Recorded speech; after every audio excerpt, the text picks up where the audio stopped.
Problem number 12 asks us to find all numbers y, which are part of the set of real numbers, such that the distance between y and -4 is equal to 5. So what we're doing here, if you take a look at this, I'm rewriting this. Our standard distance formula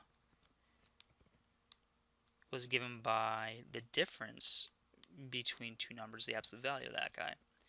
But here, instead of having a negative, I've got a plus, so I'm going to rewrite this as a negative. So I've got this.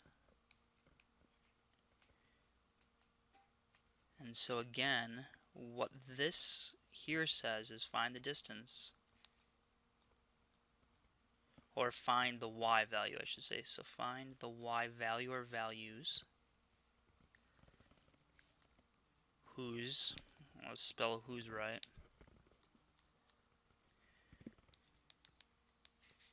whose distance from the value -4 is 5 units. That's how you interpret this. So it's not about pushing symbols around. It's about thinking about what the absolute value is asking, what geometrically we're looking for, and solving it from there. So if I think about a number line, and I'm looking for the distance between y and -4. So here's -4, and now I want y to be somewhere so that it's distance between -4 and itself. So here's -4. And then there's another guy out there, we're going to call it y. And the distance, this length right here, is going to be 5. That's what this says.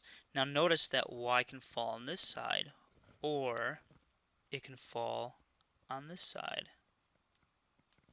Because we're talking about distance, so we don't have to have a negative here. Okay. These are distances, so they're positive. So there's two different y's that we're looking for. Well, let's talk about this purple y. Well, if I add 5 to the purple, or excuse me, to -4, I get 1. So let's check to see if that works. So that would be the absolute value of y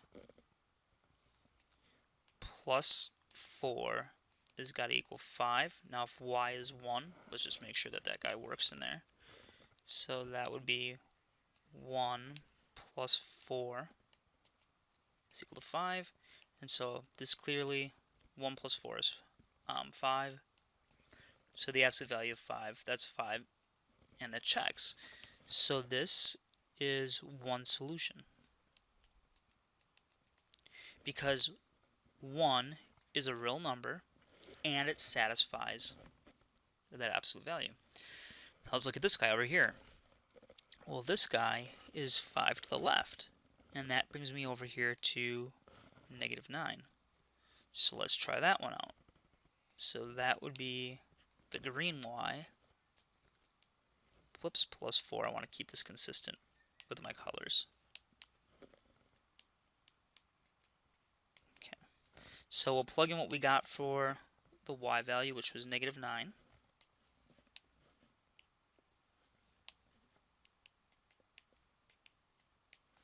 And so now -9 plus 4 is -5, but remember there's still the absolute values around that, and the absolute value of -5 is 5. So that checks. So we've found, this is the second solution. So we found two different solutions. Our solution set are the numbers -9 and +1. Those guys are what y can be equal to. Okay. Now the other way that we can solve this thing up here, instead of drawing it out is a great idea to do that, especially when you first start out doing these. The more of the computational way, or the algebraic way of looking at this would be to take y plus 4 equal to 5, and remember that y plus 4, the absolute value of y plus 4 is either just y plus 4 or it is negative y plus 4. So these are the two options. Here's option 1, here's option 2. And if we solve these guys, this guy gives me 1. This guy gives me y plus 4 is equal to negative 5. Multiply both sides by negative 1. And so this will give me negative 9. So again, we get those same values.